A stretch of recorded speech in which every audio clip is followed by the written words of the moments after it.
Okay, we're going to get started today. How are you today? This is a brand new channel, and I'm hoping to give you some insight into finding that passion in that work you're going to be doing. We're going to be talking about a ton of different topics throughout this channel. And I'm hoping to bring to light some of the things that we fall into as an individual trying to find work.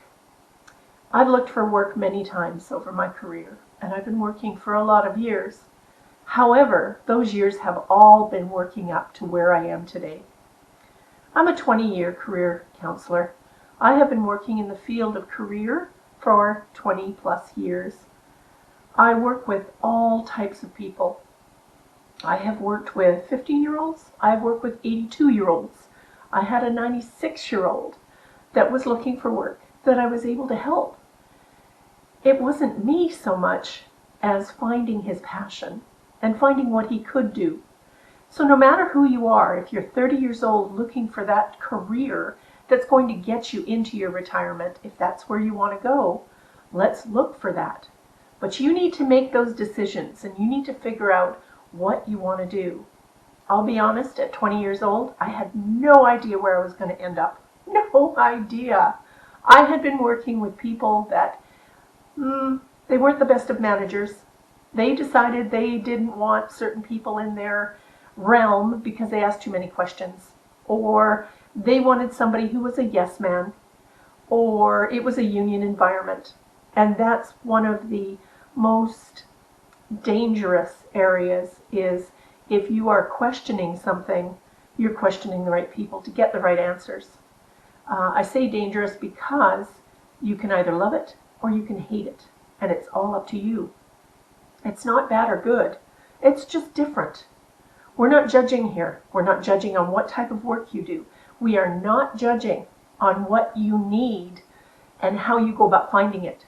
What we're judging on is ourselves and how we go about doing it. How bad do you want it? And if you want it bad enough, you can get it. I guarantee if you go after what is calling to you, you will get it. But sometimes we look for things like money, which we know we all need. We have to pay our bills, especially in this day and age. That doesn't mean that we have to sell ourselves short to get it.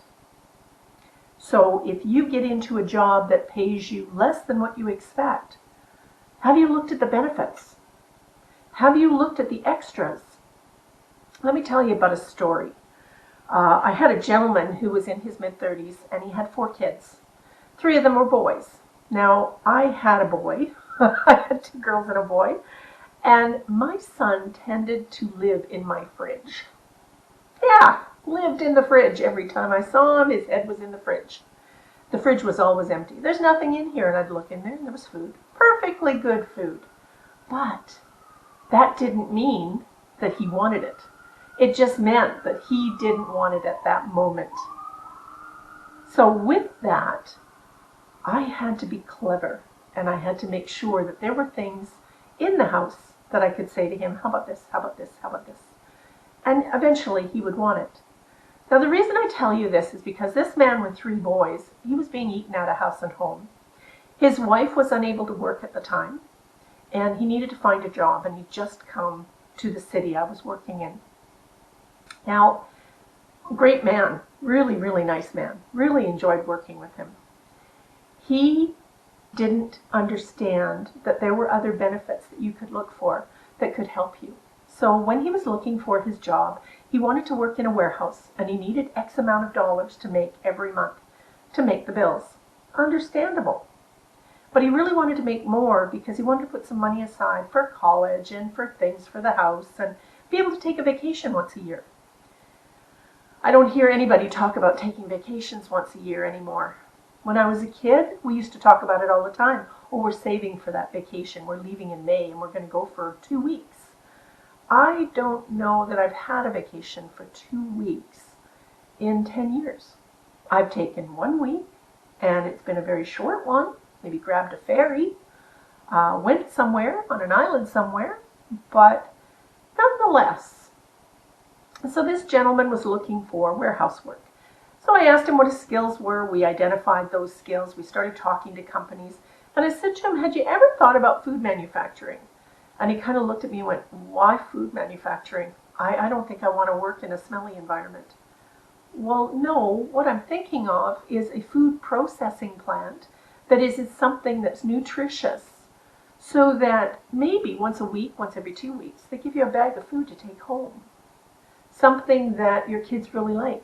Work in an environment where you're going to get another benefit, right? You know where this is leading.